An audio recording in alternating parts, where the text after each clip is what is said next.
Hi friends, ಇವತ್ತು ಬೇಳೆ ರಸಮ್ ಮಾಡ್ತಾಯಿದ್ದೀನಿ. ಬೇಳೆ ರಸಮ್ ಮಾಡೋಕ್ಕೆ ಏನೇನು ಇಂಗ್ರೀಡಿಯೆಂಟ್ಸ್ ಬೇಕು ಅಂದರೆ, ಇಲ್ಲಿ 2 ಮೀಡಿಯಮ್ ಈರುಳ್ಳಿ ಹಚ್ಕೊಂಡಿದ್ದೀನಿ. ನೆಕ್ಸ್ಟು 2 ಟೊಮೊಟೊ ಮೀಡಿಯಮ್ ಟೊಮೊಟೊ ಹಚ್ಚಿಕೊಂಡಿದ್ದೀನಿ. ಸ್ವಲ್ಪ ಕೊತ್ತಂಬರಿ ಸೊಪ್ಪು, ಸ್ವಲ್ಪ ಕರಿಬೇವಿನ ಸೊಪ್ಪು, ನೆಕ್ಸ್ಟು 6-7 ಇಲ್ಕು ಬೆಳ್ಳುಳ್ಳಿ ಲಜ್ಜಿಕೊಂಡಿದ್ದೀನಿ. ಮನೆ ಸಾಂಬಾರು ಪುಡಿ 2 ಸ್ಪೂನಷ್ಟು ಸಾಕು.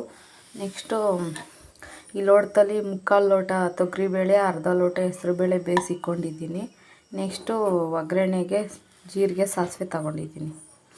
ಇವಾಗ ನೋಡೋಣ ಮಾಡೋ ವಿಧಾನ. ಸ್ವಲ್ಪ ಎಣ್ಣೆ ಕಾಯಕ್ಕಿಕೊಂಡಿದ್ದೀನಿ. ಎಣ್ಣೆ ಕಾಯ್ದ್ಮೇಲೆ ಎಣ್ಣೆ ಕಾಯ್ದಿದೆ, ಜೀರಿಗೆ ಸಾಸಿವೆ ಹಾಕೊಳ್ಳೋಣ.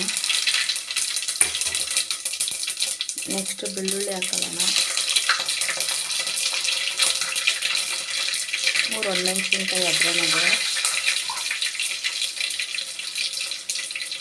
ಕರಿಬೇವು, ಈರುಳ್ಳಿ,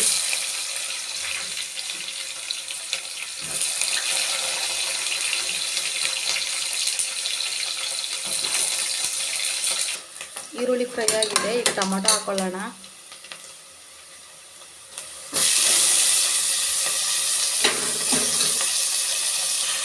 ಟೊಮೊಟೊ ಚೆನ್ನಾಗಿ ಫ್ರೈ ಮಾಡ್ಕೊಳ್ಳೋಣ.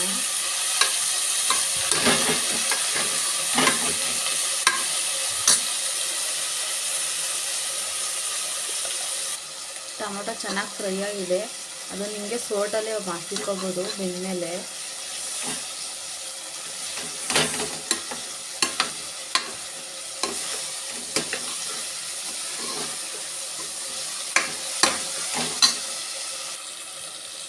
ಸಾಂಬಾರು ಮಸಾಲೆ ಹಾಕೊಳ್ಳೋಣ. ಇವಾಗ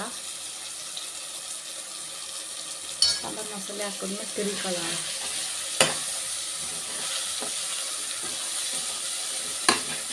ಒಂದು 2 ನಿಮಿಷ ಹಂಗೆ ಫ್ರೈ ಮಾಡ್ಕೊಳ್ಳೋಣ. ಇದನ್ನು ಮಸಾಲೆ 2 ನಿಮಿಷ ಕುದ್ದಿದೆ. ಇವಾಗ ಇದು ಬೇಳೆ ಬೇಯಿಸಿಕೊಂಡಿದ್ವಲ್ಲ, ಅದನ್ನು ಹಾಕೊಳ್ಳೋಣ.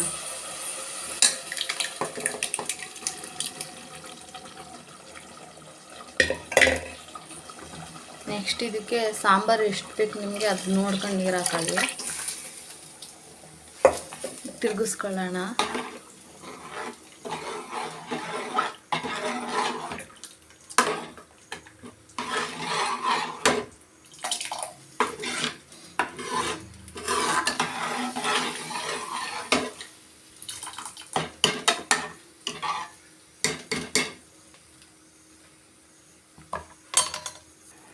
ಇದಕ್ಕೆ ಸ್ವಲ್ಪ ಕೊತ್ತಂಬರಿ ಸೊಪ್ಪು ಹಾಕೊಳ್ಳೋಣ.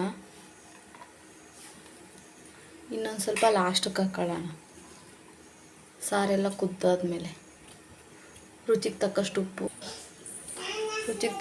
ಉಪ್ಪು ಒಂದು ಕುದಿ ಬರಲಿ, ಆಮೇಲೆ ಸರ್ವ್ ಮಾಡೋಣ ಫ್ರೆಂಡ್ಸ್. 5 ನಿಮಿಷ ಕುದಿ ಬಂದಿದೆ. ಇವಾಗ ಸ್ವಲ್ಪ ಉಪ್ಪು ಕಮ್ಮಿ ಐತೆ, ಇನ್ನೊಂದು ಸ್ವಲ್ಪ ಉಪ್ಪು ಹಾಕೊಂತಿದ್ದೀನಿ. ಹಾಕ್ಕೊಂಡೆ. ನೆಕ್ಸ್ಟ್ ಕೊತ್ತಂಬರಿ ಸೊಪ್ಪು ಇಕ್ಕೊಂಡಿದ್ವಲ್ಲ, ಅದನ್ನು ಹಾಕೊಳ್ಳೋಣ.